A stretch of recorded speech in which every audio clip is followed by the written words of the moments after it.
പശ്ചിമേഷ്യയിൽ താൽക്കാലിക സമാധാനം.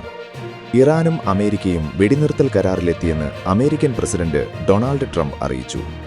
ഹോർമോസ് കടലിടുക്കിലൂടെയുള്ള കപ്പൽ ഗതാഗതം പുനരാരംഭിക്കാൻ ഇരു രാജ്യങ്ങളും തമ്മിൽ ധാരണയായി. വെള്ളിയാഴ്ച പാകിസ്ഥാനിലെ ഇസ്ലാമാബാദിൽ ഇരു രാജ്യങ്ങളും തമ്മിൽ നേരിട്ടുള്ള ചർച്ചകൾ ആരംഭിക്കും. പാകിസ്ഥാന്റെ മധ്യസ്ഥതയിലും ചൈനയുടെ ഇടപെടലിലും രൂപപ്പെട്ട 10 പോയിന്റ് നിർദ്ദേശങ്ങൾ തുടർ ചർച്ചകൾക്ക് പ്രായോഗികമായ നിർദ്ദേശങ്ങളാണെന്ന് ട്രംപ് വിലയിരുത്തി. ഇറാനിലെ പുതിയ പരമോന്നത നേതാവായ ആയത്തുള്ള മുജ്തബ ഖമേനിയാണ് ഈ വെടിനിർത്തൽ കരാറിന് ഔദ്യോഗികമായി അംഗീകാരം നൽകിയത്. വെടിനിർത്തൽ കരാറിന്റെ ഭാഗമായി അടുത്ത 2 ആഴ്ചത്തേക്ക് കപ്പലുകൾക്ക് സുരക്ഷിത പാത ഒരുക്കുമെന്ന് ഇറാൻ വിദേശകാര്യമന്ത്രി അബ്ബാസ് അരാഗച്ചി അറിയിച്ചു.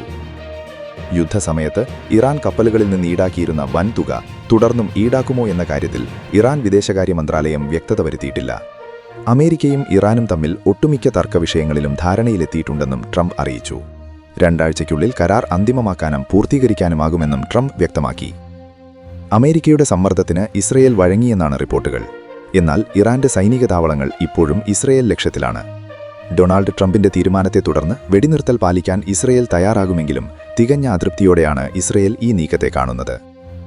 വെടിനിർത്തൽ പ്രഖ്യാപനം വന്നതോടെ ബ്രെന്റ് ക്രൂഡ് വില കുറഞ്ഞു. അസംസ്കൃത എണ്ണവില ബാരലിന് $92. അതേസമയം സൗദി, കുവൈറ്റ്, ബഹ്റൈൻ, UAE എന്നിവിടങ്ങളിൽ ഇന്നലെയും ആക്രമണശ്രമമുണ്ടായി. കൂടുതൽ വാർത്തകൾക്കായി താഴെ കൊടുത്ത ലിങ്കിലൂടെയോ ഫോൺ നമ്പറിലൂടെയോ എൻ്റെ നാട് വാർത്ത വാട്സാപ്പ് ഗ്രൂപ്പിൽ ജോയിൻ ചെയ്യുക. 8129622842